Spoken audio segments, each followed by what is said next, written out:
के साथ शिखा शर्मा। किसान आंदोलन को आज 1 साल पूरा हो गया है। इस विरोध प्रदर्शन के 1 साल पूरा होने पर अलग अलग जगह पर बड़ी संख्या में किसान जुटे हैं। गाजीपुर बॉर्डर, सिंघू बॉर्डर, टिकरी बॉर्डर, साथ ही साथ महापंचायत भी आज हुई है। महापंचायत में किसान नेता राकेश टिकैत ने कहा है कि यह आंदोलन अभी भी चल रहा है और जब तक बाकी की मांगे नहीं मानी जाती हैं, यह आंदोलन इसी तरीके से चलता रहेगा। यानी कि जो कृषि कानूनों की लड़ाई थी वो अब एमएसपी पर आकर टिक गई है, क्योंकि राकेश टिकैत का कहना है कि एमएसपी पर गारंटी चाहिए। तो सवाल यह उठता है कि जब प्रधानमंत्री नरेंद्र मोदी की तरफ से यह आश्वासन दिया गया है, कृषि कानूनों को वापस लिया गया है, उसका ऐलान किया गया है, तो ये राकेश टिकैत लगातार आंदोलन आगे चलाने की बात क्यों कर रहे हैं? सवाल ये उठता है कि इसका समाधान आगे कैसे निकलेगा, इसी पर करेंगे प्रहार। लेकिन उससे पहले देखिए रिपोर्ट।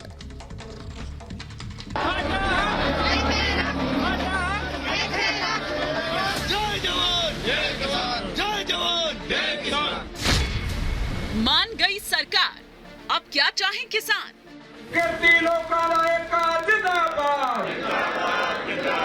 कारपोरेट कराने पक्षी मोदी हुकूमत मुर्दाबाद। आंदोलन के 1 साल फिर भी जारी है घमासान। जय जवान जय किसान, किसान एकता जिंदाबाद, किसान एकता जिंदाबाद। कानून वापस, आंदोलन कब तक?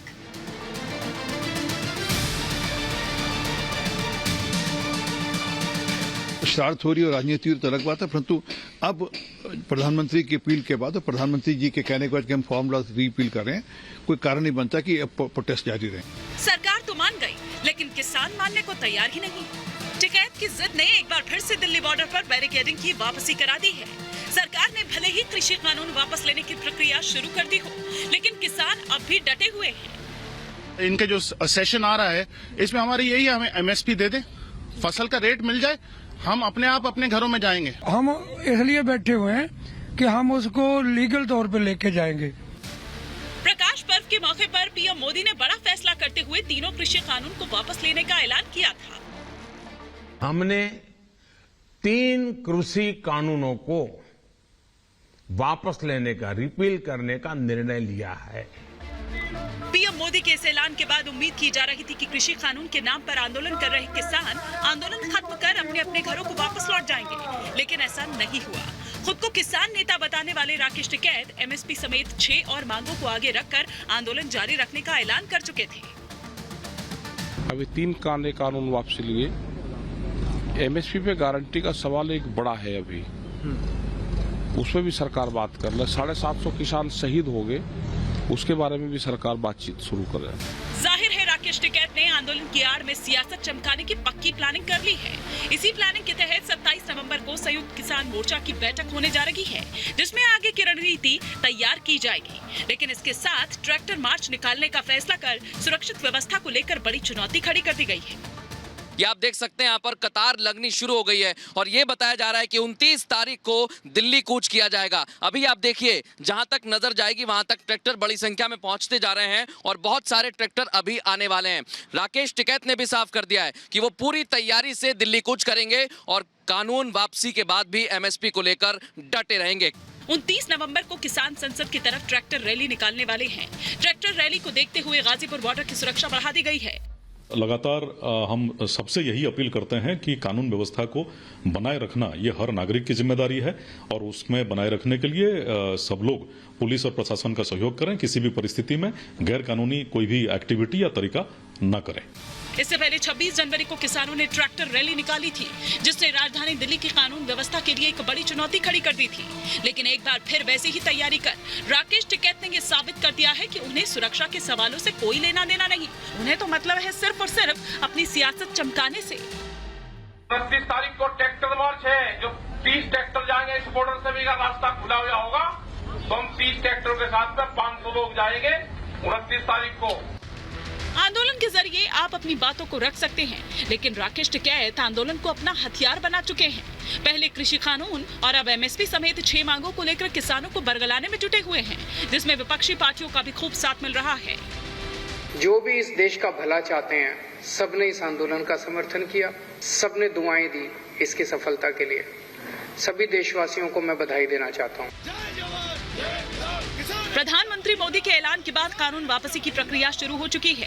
कैबिनेट की मोहर लगने के बाद शीतकालीन सत्र के पहले दिन यानी 29 नवंबर को कानून वापसी वाले बिल को संसद में पेश किया जाएगा। यानी सरकार ने 2 कदम पीछे हटते हुए किसानों की बात मानी, लेकिन राकेश टिकैत वहीं खड़े हैं। एक बार फिर दिल्ली एनसीआर को बंधक बनाने की तैयारी में जुट गए हैं। ऐसे में सवाल उठ रहा है कि क्या राकेश टिकैत सियासी मोहरा बन गए हैं, जो आने वाले चुनाव को देखते हुए अपनी हर चाल चल रहे हैं। Bureau report, Republic Bharat. तो सवाल यही कि किसान आंदोलन ये कब तक रहेगा, यानी कि किसान अब कैसे मानेंगे। हमारा गेस्ट पैनल हमारे साथ जुड़ गया है, एक बार तारुफ करा देते हैं आपका। राजेश चौधरी हैं, यूपी बीजेपी के स्पोक्स पर्सन है, हमारे साथ जुड़ गए हैं। साथ ही साथ रमनीक मान, पॉलिटिकल एनालिस्ट हमारे साथ जुड़े हुए हैं। हमारे साथ भूपेंद्र रावत, स्पोक्स पर्सन है भारतीय किसान मजदूर संयुक्त यूनियन से, वो भी हमारे साथ जुड़े हैं। ब्रजेश भाटी स्पोक्स पर्सन है भारतीय किसान यूनियन के, वो भी हमारे साथ जुड़े हुए हैं। उनके पास जाएंगे, लेकिन अलग अलग जगह पर हमारे रिपोर्टर्स भी मौजूद हैं, उनके पास पहले चलते हैं, वहां का हाल जान लेते हैं। मृदुल हमारे साथ जुड़े हुए हैं गाजीपुर बॉर्डर से, साथ ही साथ अंजू निर्वाल हमारे साथ जुड़ी हुई है सिंघू बॉर्डर से। सबसे पहले अंजू आपके पास आना चाहेंगे, क्या स्थिति देखी जा रही है, क्योंकि देखिए लगातार किसान जो है अपने आंदोलन को चला रहे हैं, जबकि प्रधानमंत्री की तरफ से ये ऐलान भी कर दिया गया है कि जो कानून है उनको वापस लिया जा रहा है। जो उनकी मांग थी, मुख्य मांग थी, उसके बावजूद भी आंदोलन चल रहा है और कई जगह पर बड़ी संख्या में इकट्ठे हुए हैं। क्या हालत है वहां पर? जी बिल्कुल शिखा, मैं देखिए आपको बताना चाहूंगी कि जिस तरीके से ये जो एक आंदोलन है, अब ये एक राजनीतिक मंच बन चुका है। ऐसे बहुत सारे किसान नेताओं के लिए जो इस पर अपनी राजनीतिक रोटी सेक रहे हैं, जिसमें सबसे बड़े पात्र जो है वो राकेश टिकैत हैं। और जिस तरीके से प्रधानमंत्री नरेंद्र मोदी ने ये कानून वापस ले लिए, तीनों कृषि कानून, तो कायदे से अब ये जो प्रदर्शन हो रहा था, जो हमेशा हर मन से कहा जाता रहा कि ये बिल वापस हो, ये बंद हो जाना चाहिए था। लेकिन मैं आपको बताना चाहूंगी कि यहाँ सिंघू बॉर्डर पे आपको तस्वीर दिखाना चाहूंगी कि यहाँ पर जो किसानों की जो संख्या है वो बहुत ज्यादा हो गई है। और जिस तरीके से 29 तारीख को ट्रैक्टर रैली की बात की है, संसद तक आने की बात की है किसानों है, उसके मद्देनजर यहाँ पर जो सिक्योरिटी है वो भी बहुत ज्यादा बढ़ा दी गई है। कल आपको मैं बताना चाहूंगी किसान संयुक्त मोर्चा की जो बैठक है वो भी होगी और आगे की रणनीति तय की जा रही है। एमएसपी के पर गारंटी किसान चाह रहे हैं, लेकिन सबसे बड़ी बात यह है कि जिस तरीके से पूरे एक साल तक यहाँ सिंघू बॉर्डर, टीकरी बॉर्डर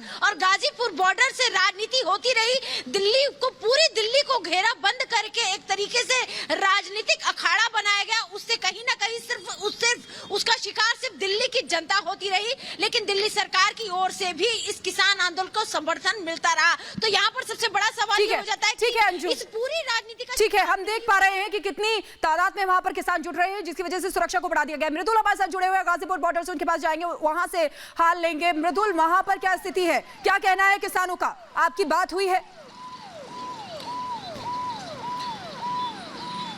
बिल्कुल, और हमारी जब बात हुई तो यही समझ में आ रहा है कि किसानों को बहाना बनाया जा रहा है और सियासत को चमकाया जा रहा है। आपको एक तस्वीर सबसे पहले मैं दिखाना चाहूंगा, आप दूसरी तस्वीर देखिए। आप देखिए बड़ी संख्या में यहाँ पर किसान सुबह से तैयार हैं और जैसा लगातार कहा जा रहा है कि किसान महापंचायत है, उसके बावजूद यहाँ पर किसान हटने को तैयार नहीं है। किसान नेताओं से जब हमारी बात हुई, कुछ किसान यहाँ पर पहुंचे थे, उनका कहना है कि हम डटे रहेंगे। जो पहले होर्डिंग्स लिया करते थे अपने हाथों में, उनका कहना था बिल वापसी यानी घर वापसी, अब घर वापसी नहीं हो रही है, अब सिर्फ और सिर्फ यहाँ पर तंबू गड़ गए हैं। और एक दूसरी तस्वीर भी आज हमने गाजीपुर बॉर्डर पर देखी, जो लोगों की तकलीफ बयां करती है। ये पूरा का पूरा रास्ता यहाँ से रोक दिया गया है और इस रास्ते के रुकने की वजह से आम लोगों को परेशानी हो रही है। ठीक नीचे, इस ब्रिज के नीचे की तस्वीर भी हम दिखाने की आपको कोशिश करेंगे। ये वो रास्ता है जहां पर राकेश टिकैत का टेंट है और यहाँ पर भी सिर्फ और सिर्फ एक ही रास्ता चालू है। ये पूरी रोड खाली है, ये बताने के लिए काफी है। यहाँ पर सिर्फ किसानों की गाड़ी आगे जा रही है और ये जीप और ट्रैक्टर लेकर आ रहे हैं। ये बहुत तस्वीर,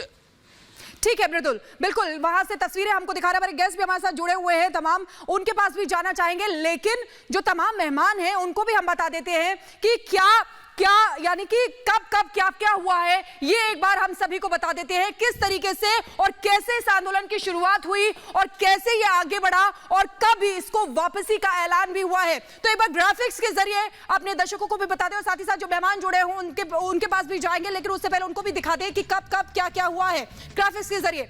देखिए 26 नवंबर 2020 को पंजाब हरियाणा के किसानों का दिल्ली कूच हुआ, यानी कि दिल्ली की तरफ उन्होंने कूच किया। 26 नवंबर 2020 में पंजाब और हरियाणा। 3 दिसंबर 2020 की अगर बात करें तो किसानों और सरकार के बीच बातचीत शुरू हुई। वहीं 12 जनवरी 2021 की अगर बात करें तो देखिए सुप्रीम कोर्ट ने एक्सपर्ट कमेटी बनाई क्योंकि लगातार यह आंदोलन बढ़ता जा रहा था। 22 जनवरी 2021 को 11वें राउंड की बातचीत रही लेकिन बेनतीजा खत्म हुई, ये बड़ी बात। 26 जनवरी को जो हुआ था वो किसी से छिपा नहीं है। लाल किले पर ट्रैक्टर मार्च निकाला गया जिसमें भयंकर हिंसा हुई थी। 22 जुलाई 2021 की अगर बात करें तो किसान संसद की शुरुआत हुई और 19 नवंबर 2021 यानी कि कृषि कानून रद्द करने का ऐलान प्रधानमंत्री नरेंद्र मोदी की तरफ से कर दिया गया। तो ये हमने आपको बताया कि किस तरीके से कैसे कैसे किया। लगातार किसान अपनी मांगों पर अड़े रहे और कई बार हिंसा भी हुई जो सबके सामने आई थी, हमने दिखाया था। और देखिए हमारे गेस्ट हमारे साथ जुड़े हुए हैं, उनके पास जाना चाहेंगे। सवाल ये उठता है, भूपेंद्र रावत जी आपके पास आना चाहेंगे। सवाल ये उठता है सर कि क्या आंदोलन को और तेज करने की ज्यादा जरूरत है? मतलब जिस तरीके से एक बार फिर से उसको वही गति दी जा रही है, क्या इसकी जरूरत है जब प्रधानमंत्री ने यह ऐलान कर दिया है कि कृषि कानून वापस होंगे? निशा जी, ये पहली बात आपको बताना चाहता हूं कि सौभाग्य की बात है कि जो 2011 में हमारे देश की गुजरात में मुख्यमंत्री थे नरेंद्र मोदी जी, उन्हीं मोदी जी ने उपभोक्ता मामलों की एक रिपोर्ट तब के प्रधानमंत्री मनमोहन सिंह जी को सौंपी और उस रिपोर्ट में कहा गया कि भारत सरकार को एमएसपी की गारंटी का कानून बनाना चाहिए। ये कोई अचानक मोदी जी की कोई सोच नहीं थी, ये देश भर के जो किसान आंदोलन दशकों से एमएसपी की गारंटी की लड़ाई लड़ रहे हैं उसका कारण था। पहले सुनिए।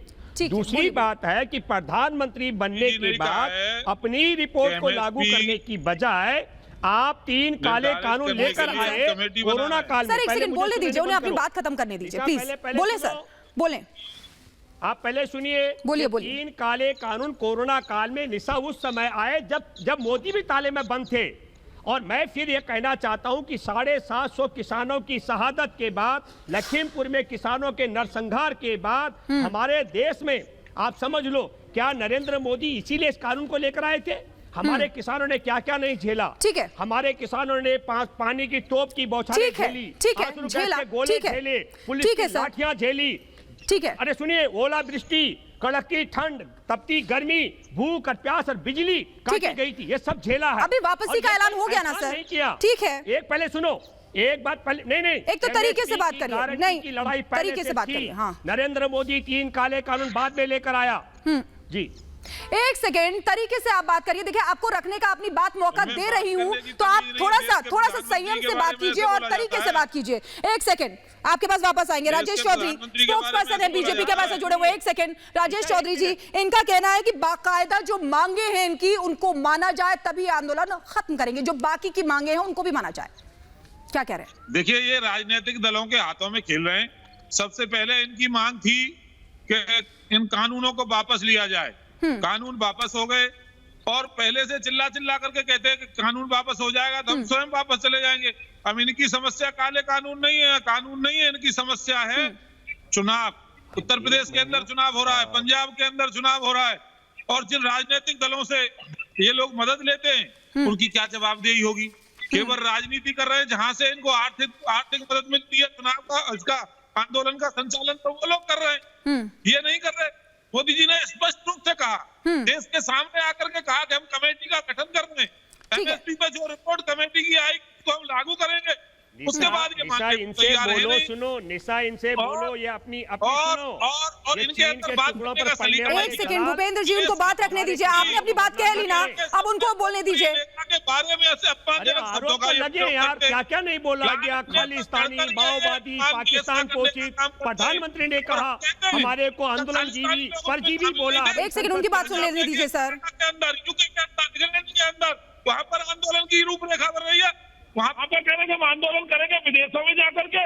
वहाँ कौन सा कानून लागू हो गया है? मैं पूछना चाहता हूँ इनसे, वहाँ कौन सा कृषि मंत्री कहता है कि किसानों की भीड़ जुटने से कानून वापस नहीं होते। चलाने वाले लोग जिन देशों में रहते हैं, सर एक जिन देशों में उनका प्रभाव है, ठीक है, वहाँ से इनको मदद मिल रही है, ठीक है, वहाँ भी ब्रजेश भाटी जी, ठीक है सर, ये देश ठीक की है, छवि खराब करना चाहते हैं। ठीक है, एक सेकंड ब्रजेश भाटी जी, आपसे मेरा सवाल है, ब्रजेश एक सेकंड, ब्रजेश भाटी जी को लाइए। ब्रजेश भाटी जी, आपसे मेरा सवाल ये है कि देखिए किसान आंदोलन को जो लोग, जो नेता प्रतिनिधित्व उसका करते हैं, कई नेता ऐसे हैं जो जिनका बैकग्राउंड राजनीतिक है, तो इसको लेकर आप क्या कहेंगे? राकेश टिकैत 2 बार चुनाव लड़ चुके हैं। एक सेकंड, ठीक है, ब्रजेश भाटी आपसे मेरा सवाल है सर, आप बताइए। हिमानी जी सुनिए मेरी बात। शिखा सर, शिखा हाँ शिखा जी, हाँ जी, ये जो हमारा आंदोलन था संयुक्त मोर्चा का, ये किसानों का आंदोलन है, किसी पार्टी का नहीं है। और मैं पहले दिन से ही कहता आ रहा हूँ कि हमारे पास जो किसी भी राजनीतिक पार्टी के लिए ना मंच है ना माइक है। और ये बीजेपी का प्रवक्ता जो सुनिए, अरे चौधरी साहब सुनिए यार, तुम सुनते नहीं है, यही तुम में कमी है कि तुम सुनते नहीं है, बीच में बोलते हो दूसरे आदमी के में। राजनीतिक दल आएंगे, तुम बीच में मत बोलिए। गैर राजनीतिक है। राजेश जी एक मिनट उनको बात खत्म करने दीजिए सर। राजेश जी एक सेकंड, राजेश जी आपके पास आऊंगी। राजेश जी आपकी बात देखिए, सुनिए राजेश जी एक सेकंड, राजेश जी एक सेकंड, राजेश जी एक सेकंड, राजेश जी एक सेकंड, राजेश जी आप बात सुनिए, ठीक है राजेश जी एक सेकंड, उनकी बात सुन लेने दीजिए। राजेश जी उनकी बात सुन लेने दीजिए, आपने अपनी बात रखी, किसी ने नहीं टोका, अब उनको अपनी बात रखने दीजिए। हाँ सर बोले सर। क्या बोल रहे हैं बीच में? सर आप बोलिए। आप बहुत बड़े नेता हैं। झूठ मत बोल, झूठ मत बोल, झूठे आप लोग दलाली करने का काम करते हो किसानों से। तुम जैसे दलाल, अरे तुम्हारे चेहरे साफ हो गए, बदतमीज तुम जैसे दलाल। अरे ये जो हरा पटका है ना, इससे नफरत करते हैं किसान, जो गले में डाल सुनिए दलालों, 800 किसानों का हत्यारा सुनिए 800 किसानों का हत्यारा, तुम जैसे लोगों की वजह से आज प्रधानमंत्री शर्मिंदा होंगे। ठीक है राजेश जी, प्रवक्ता तुम्हें पता कुछ है नहीं। सर एक मिनट, ब्रजेश भाटी जी प्लीज देखिए, आराम से अपनी बात रखिए, कोई दिक्कत नहीं, आप आराम से बात रखिए। मेरा सवाल है, जो आपके किसान नेता है, एक सेकंड सर, जो आपके किसान नेता हैं, कई ऐसे हैं जो राजनीतिक उनका बैकग्राउंड रहा है, राजनीतिक प्रतिनिधित्व वो करते रहे हैं, चाहे योगेंद्र यादव हो और लोग हो, तो उसको लेकर आप क्या कहेंगे? क्योंकि अब कई लोगों का आरोप ये है, हम नहीं कह रहे हैं, कई लोगों का आरोप ये है कि ये राजनीतिकरण इस आंदोलन का हो रहा है, क्या कहेंगे? इसमें कोई शिखा जी, इसमें कोई राजनीतिकरण नहीं हो रहा।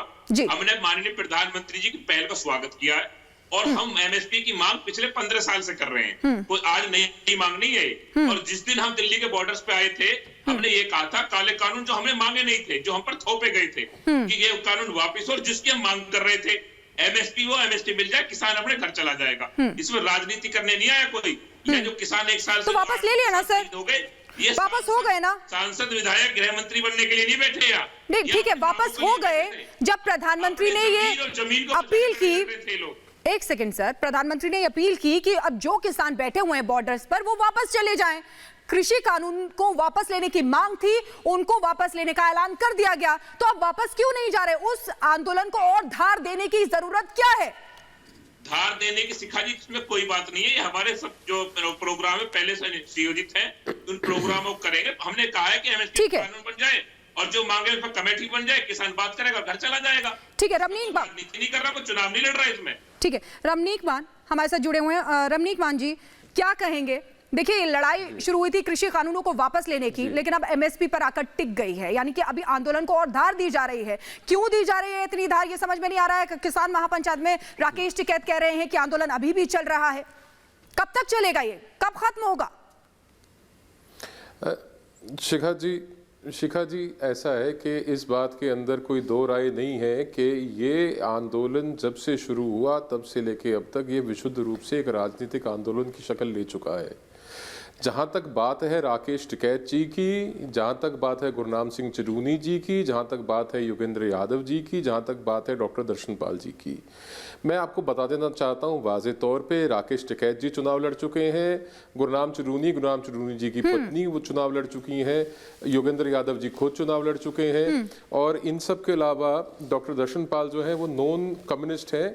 और आपके पैनल पे एक व्यक्ति जो ही इज मैस्करेडिंग एज अ किसान बन के बैठे हुए, वो वास्तव में एमसीडी के इलेक्शन लड़ चुके हैं 26 नंबर वार्ड से, विजय विहार से। तो ये राजनीतिक लोग जो हैं वो चोला ओढ़ के किसानी का बैठे हैं। इनके अंदर जो विशेष तौर पे ध्यान देने योग्य बातें हैं वो ये हैं कि जिस प्रकार से पाकिस्तान समय समय पे सोशल मीडिया को हथियार बना के इस्तेमाल करता है, उसी प्रकार से किसानों का नाम लेके किसानों को आगे खड़ा करके इस आंदोलन को हथियार बनाया जा रहा है और राजनीतिक हथियार बनाया जा रहा है। 1 मिनट शिखा, मैंने बहुत देर से प्रतीक्षा कर रहा था जी, बोले। मैं केवल इतना कहना चाहता हूं कि यहाँ पे ना बकायत किसान यूनियन हो या कोई राकेश बकायत हो या कोई हो, अब चाहिए कि एक बार जब माननीय प्रधानमंत्री जी ने जो असल मुद्दा था जिसको लेके बार बार राकेश ने कहा कि जी जब तक कानून वापसी नहीं तब तक घर वापसी नहीं, तीनों काले कानून वापस लीजिए, हम घर चले जाएंगे। अब ये गोल पोस्ट चेंज कर रहे हैं, कानून वापस हो गए हैं पर ये घर नहीं जाना चाहते हैं। क्यों? आपने कहा कि धार लगा रहे हैं, अरे धार लगी हुई धार खूंडी ना पड़ जाए। अब इनको प्रयास करना पड़ रहा है कि अब हम गोल पोस्ट चेंज करें। आप यकीन मानिए एमएसपी के बाद ये बोलेंगे 370 वापस लीजिए, बोलेंगे सीएए वापस लीजिए, ये बोलेंगे हमारी ये मांगे हो रहे हैं पेट्रोल के दाम को लेके, फिर ये बोलेंगे जी आप एक काम कीजिए दूध के ऊपर पॉलिसी बनाइए। ये घर जाने की नीयत में नहीं है। मैं अब वास्तव में बता रहा हूं, घर जाने की अगर बात होती ना, हमने बहुत हेल्दी डिबेट की है और आपके चैनल पे, अन्य चैनलों पे मेरी राकेश से खुद बात हुई है, कई बार हमारी हेल्दी डिबेट हुई है और हर बार उन्होंने ये बात कही है कि कानून वापसी होंगे, हम घर चले जाएंगे। और मैं आपको एक बात याद करा देना चाहता हूं, कोई भूल ना जाए, जून 2020 में राकेश ने खुद कहा था, राकेश बाल्यान ने, कि मेरे पिता की आत्मा को शांति मिलेगी क्योंकि माननीय मोदी जी ने ये कानून लेके आए हैं, हम माननीय मोदी जी का धन्यवाद करते हैं। वहां से एक फ्लिप लगाया है इन्होंने, उस फ्लिप के बाद अब ये दोबारा फ्लिप लगा रहे हैं। तो ये जो 180 डिग्री की ये जो छलांग है ना, ये जो मंकी फ्लिप है, ये अब बंद करना चाहिए। देश सफर कर रहा है, वहां पे रहने वाले लोग सफर कर रहे हैं, आपके आंदोलन का राजनीतिक लाभ आपको हो रहा है। और आपको मैं बता देना चाहता हूं शिखा जी, और आपके माध्यम से अपने सभी किसान भाइयों को, और जितने लोग गुमराह हुए हैं, ये आपके कंधे पर रख के राजनीतिक बंदूक चलाई जा रही है और निशाना देश की जनता है, निशाना मोदी है, निशाना राजनीतिक है। समझ लीजिए, जितनी जल्दी समझेंगे उतना भला रहेगा, जितनी देर में समझेंगे उतना आप देश का नुकसान करेंगे। ये बात सभी को समझनी चाहिए। मेरा केवल इतना निवेदन आपसे।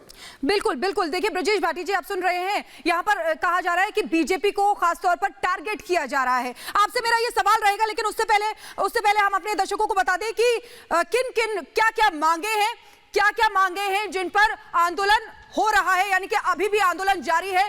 वो हम ग्राफिक्स के जरिए अपने दर्शकों को बता दें कि क्या मांगे अभी और बाकी हैं। यानी कि देखिए, किसानों की 6 मांगे अभी बाकी हैं। एमएसपी को संवैधानिक दर्जा दिया जाए, ये किसानों का कहना है। दूसरी मांग आपको बताते हैं, बिजली संशोधन बिल की वापसी हो। जो बिजली संशोधन बिल है उसको वापस लें, पराली जलाने पर सजा का प्रावधान जो है उसे खत्म करें, किसानों के खिलाफ जो केस दर्ज हैं उनको वापस लिया जाए। ये चौथी मांग है किसानों की। आंदोलन के दौरान मरे किसानों के लिए स्मारक बनाया जाए, यानी कि शहीदों का दर्जा दिलवाने की बात की जा रही है। यहाँ पे गृह राज्य मंत्री अजय मिश्रा टेनी की बर्खास्तगी, क्योंकि देखिए जो हुआ था, हमने देखा था कि इस तरीके से गृह राज्य मंत्री के उनकी यानी कि बर्खास्तगी की मांग की जा रही है। यानी कि ये 6 मांगे हैं। तो हमारे साथ हमारे तमाम गेस्ट मौजूद हैं, उनके पास जाना चाहेंगे, लेकिन सवाल यही उठता है कि आखिर समाधान कैसे निकलेगा, क्योंकि देखिए लगातार ये आंदोलन चल रहा है, आम लोग जो हैं उनको भी परेशानी हो रही है, इसमें कोई दो राय नहीं। ब्रजेश भाटी जी, आपने सुना कि किस तरीके से कहा जा रहा है, बीजेपी को क्या वाकई टारगेट किया जा रहा है? क्योंकि ये कहा गया है राकेश टिकैत की तरफ से भी कई बार, जहां इलेक्शन होते हैं वहां पहुंचते हो, कहते बीजेपी को नहीं जीतने देंगे। क्यों नहीं कहे? जब कानूनों को लाने वाली बीजेपी तो किसके लिए कहेंगे? जब एमएसपी पे कानून नहीं दे रही बीजेपी तो किसके लिए कहेंगे? जो 800 किसान शहीद हो गए किसके लिए कहेंगे? जो अजय कुमार टेनी के बेटे ने 5 किसानों को रोक दिया 4x4 का गियर लगा के, तो किसके लिए कहेंगे? बताइए मुझे आप। बीजेपी के लिए कहा जाएगा, बीजेपी के खिलाफ लड़ाई है सर, यानी कि बीजेपी के खिलाफ लड़ाई है क्या? नहीं, बीजेपी के खिलाफ लड़ाई, किसानों के हित में लड़ाई है या बीजेपी के खिलाफ लड़ाई है? पहले खुद डिसाइड कीजिए। जो इनकी नीतियां उनके खिलाफ लड़ाई है। एक किसान 4 किसानों को रोक दिया गया है, कोई जवाब देने वाला? क्यों नहीं 120 का मुजरिम गिरफ्तार हुआ? अजय कुमार टेनी गृह मंत्री जो है, आओ चुनाव लड़ो, चुनाव लड़ो, फिर अपने आप को किसान मत बोलो, चुनाव लड़ो, और इनके चुनाव लड़ो, फिर अपने आप को किसान मत बोलो, अपने आप को किसान मत बोलो, फिर चुनाव लड़ो। नीतियों के खिलाफ लड़ाई है ना, तो चुनाव लड़ो। सुनो मेरी बात को, 1 मिनट सुनो। ऐसे तुमने ऐसे, ये अच्छी शब्दावली अच्छी नहीं है, ऐसी बातें मत करो। इन भाषा को ठीक कर लीजिए तुम। बोले रवनीत जी, तुम्हारी भाषा बहुत गलत है, तुम बकैत बोल रहे हो, ठीक है? तुम जैसे लोगों ने देखिए मैं बताता हूँ, ये जो बातें कर रहे हैं ना, इनसे पूछो जिस दिन बकायत आया, सुनो, इनको पूछो जिस दिन बकायत आया, बकायत किसान यूनियन आई, उस दिन उन्होंने कहा था क्या एमएसपी के ऊपर हमारे को गारंटी कानून चाहिए? नहीं, इन्होंने कहा था 3 काले कानून वापस लीजिए, हम घर चले जाएंगे। एक बात। दूसरी बात, इन्होंने, सुनो यार एक मिनट, आपकी बात का जवाब दे रहा हूँ ना, आपकी बात का जवाब दे रहा हूँ ना। लखीमपुर खीरी में नहीं, बकायत तो सिर्फ नरेश है, ये बाल्यान है, ज्यादा से ज्यादा बाल्यान है। अरे ये राकेश बाल्यान बकायत है, सुनो मेरी बात को, अरे है बकायत, ये सुनो। अब तुमने बोला अजय मिश्रा टैनी, अरे सुनो, तुमने बोला अजय मिश्रा टैनी, मैं बताता हूं क्या पर्चा दर्ज हुआ या नहीं हुआ, तुम निर्धारित करोगे कि देश के सर्वोच्च न्यायालय इस बात को निर्धारित करेंगे? तुम वो लोग हो जो देश की सर्वोच्च अदालत को नहीं मानते, उनकी बनाई समिति को नहीं मानते, तुम अपने आप को संविधान का रक्षक बोलते हो, तुम उन लोगों का समर्थन लेते हो जो संविधान दिवस वाले दिन बाबा साहब भीमराव अंबेडकर की स्मृति में जिस दिन एक कार्यक्रम होता है उसका बॉयकॉट करते हैं। आप लोग कौन लोग हो? आप कहां से बात करते हो संविधान की? आप कहते हो नीतियों के खिलाफ है, आइए चुनाव लड़िए, अपने आप को मत कहिए हम किसान हैं, पहले भी तो चुनाव लड़े हैं। राकेश टिकैत 2 बार जमानत जब्त करा चुके हैं, एक बार फिर लड़ लीजिए। आप जयंत चौधरी का समर्थन करते हैं, एक बार फिर चुनाव लड़ लीजिए। आप आ जाइए, नीतियों के खिलाफ है, सरकार बनाइए, अपनी मर्जी की नीतियां लागू कीजिए। ऐसा कौन आपको अधिकार देता है कि हर दिन 4,000 5,000 करोड़ का आप नुकसान करवाएं, हरियाणा का, दिल्ली का, आप लोगों को तंग करें? आपके कारण आप कहते हैं वहां पे स्मारक बनाइए। जितने लोग एम्बुलेंस में मरे कोरोना काल में आपके कारण, रास्ते बंद होने के कारण, उनके लिए आप स्मारक बनाएंगे? उनको आप पैसा देंगे अपने घर से? छोड़िए साहब, कहीं रीजनेबल बात की जाती है, रीजनेबल बात की जाती है। श्रीमान, आप जिस प्रकार की बातें करते हैं ना, ये बकैत के चक्कर में आके, बिल्कुल ठीक है, बकैत जो है वो ठीक है सर, ठीक है सर, ठीक है रवनीत मान जी, ठीक है। सवाल ये उठता है कि देखिए, मैं खुद भी गई हूं, वहां से मैंने रिपोर्टिंग भी की है कि क्या हालात थे सिंघू बॉर्डर पर, जो हॉटस्पॉट उस समय माना जाता था। वहां कोई खड़ा नहीं हो सकता, कोई जा नहीं सकता था, आम आदमी को कितनी परेशानी होती थी, कितना लंबा रास्ता काट के वहां से जाना पड़ता था। ये भी हमारे जो गेस्ट मौजूद हैं वो सुन ले और देख ले, वहां के जो आम नागरिक है उनसे बात की है हमारे संवाददाता ने, आइए सुनते हैं। इस वक्त हम उस सड़क पर खड़े हुए हैं जो सीधे जाती है किसान आंदोलन जहां पर चल रहा है। यहां किसान आंदोलन चल रहा है, लेकिन उसकी वजह से आम लोगों को परेशानी हो रही है। 1 साल किसान आंदोलन के हो चुके हैं, लेकिन परेशानी अब तक दूर नहीं हुई है। ये सड़क यहां से जोड़ती है कई सारी सोसाइटीज को, रिहायशी इलाका आपके सामने है। यहाँ पर बहुत सारी सोसाइटीज है, यहाँ पर तमाम काम होते हैं, बच्चों को स्कूल जाना पड़ता है, अस्पताल जाना पड़ता है, और उसकी वजह बहुत बड़ी है क्योंकि वो लोग नहीं जा पा रहे हैं। किसान आंदोलन की वजह से सरकार ने बिल वापस ले लिया, लेकिन उसके बावजूद अभी भी किसान डटे हुए हैं, अड़े हुए हैं। तो सवाल ये कि आम जनता की परेशानी कौन सुनेगा? कुछ लोग हमारे साथ हैं, वो उनसे बात करते हैं और समझते हैं कि आखिर उनकी परेशानी क्या है। जबकि सरकार ने उनकी बात मान ली है, जब उन्होंने उनके जो प्रस्ताव मान लिए हैं और उनको बोला कि आप रास्ता खोलो, तो रास्ता क्यों नहीं खोल रहे, उन्होंने इसके साथ और पैरेलल और मांग रख दी है, जिससे लगता है ये जो इनका आंदोलन है और लंबा चलेगा। ये छोटा सा हमारा आम्रपाली विलेज है और पूरे इंदिरापुरम में कम से कम 20 लाख लोगों का आना जाना है, और हमें गाजीपुर मंडी से होकर के एकदम जहाँ रास्ता भी नहीं है वहाँ से गुजरना पड़ रहा है। हमारे घर में अगर किसी को स्कूल, कॉलेज, ऑफिस जाना पड़ रहा है, मतलब आना है 7 बजे, आते हैं 12-1 बजे। तो अब क्या हम लोग बोले, हाथ जोड़ के विनती है उनसे कि अब वो हट जाएं। पीक आवर्स में 1.5 से 1.5 घंटे से ऊपर लग जाता है दिल्ली एंटर करने में, जो 10 मिनट का रास्ता है। ऐसा आंदोलन नहीं देखा जिससे आम जन को प्रभाव पड़े। माल मंगवाने के लिए बहुत बड़े बड़े आंदोलन देखे, लेकिन ये आंदोलन अपने प्रकार का अलग से आंदोलन है। तो देखा आपने किस तरीके से लोगों को वहां पर परेशानी होती है। भूपेंद्र रावत हमारे साथ जुड़े हैं, स्पोक्स पर्सन है किसान मजदूर संयुक्त यूनियन से, उनके पास जाना चाहेंगे। भूपेंद्र रावत जी, आपने देखा कि किस तरीके से लोगों को परेशानी हो रही है, क्या इस बात की फिक्र है किसानों को? हालांकि आपको भी काफी सोचना समझना पड़ता होगा, क्योंकि देखिए 1 साल हो चुका है, अभी भी आंदोलन लगातार चल रहा है, तो क्या बोले क्या नहीं? देखिए, आपको मैं फिर कहना चाहता हूं निशा कि हमारे देश में न केवल असंवैधानिक तरीके से अध्यादेश जारी करके 3 काले कानून लाए गए। मैं 20 सितंबर 2020 का जिक्र करता हूं, राज्यसभा में इस तरीके से गुंडागर्दी करके अल्पमत में भाजपा गठबंधन ने वहां से सांसदों को बाहर फेंका असंवैधानिक तरीके से। सुनिए, पहली बार हमारे संसद का चीर हरण हुआ। हम मानते हैं कि लोगों को कष्ट हो रहा होगा, पर हमारे किसानों की जान जा रही है। सुनो, अरे भैया पहले सुनो, एक सेकंड राजेश जी, भूपेंद्र रावत जी, ठीक है राजेश जी, एक सेकंड राजेश जी, एक सेकंड भूपेंद्र रावत जी, आपसे मेरा एक सवाल है, एक सेकंड मेरे मन में ये सवाल, एक सेकंड भूपेंद्र रावत जी, नहीं पहले आप सुनिए, आप मुझे पहले ये बताइए कि प्रधानमंत्री नरेंद्र मोदी ने ऐलान करते वक्त क्या कहा था। एक सेकंड सर, आप लगातार आरोप लगा रहे हैं, आप मुझे ये बताइए कि प्रधानमंत्री नरेंद्र मोदी ने जब ऐलान किया था तो क्या कहा था। मोदी तो बहुत कुछ बोलते हैं, क्या कहा था। प्रधानमंत्री है दुनिया में, क्या कहा था सर, आप मेरे सवाल का जवाब नहीं दे रहे, क्या कहा था। प्रधानमंत्री नरेंद्र मोदी 70 साल में पहला प्रधानमंत्री है जिसकी बात पर कोई यकीन नहीं करता है। पहले तमीज से बात करिए, तमीज से बात करिए, प्रधानमंत्री के बारे में बात कर रहे हैं, क्या कहा था आप ये बताइए पहले। भूपेंद्र यादव से बात करिए। भूपेंद्र यादव मेरी बात सुनो, तुम्हारा वो हाल है थोथा चना बाजेगा ना, तुम्हारा वो हाल है थोथा चना बाजेगा ना। और सुनो, तुम वही आदमी हो ना जिसने 26 नंबर वार्ड विजय विहार से चुनाव लड़ा था। सुनो, कितने वोट आए थे तुम्हारे को? 150। अगर तुम कितने वोट आए थे तुम्हारे को? मैं आपको ये सारे के सारे फेल राजनेता हैं।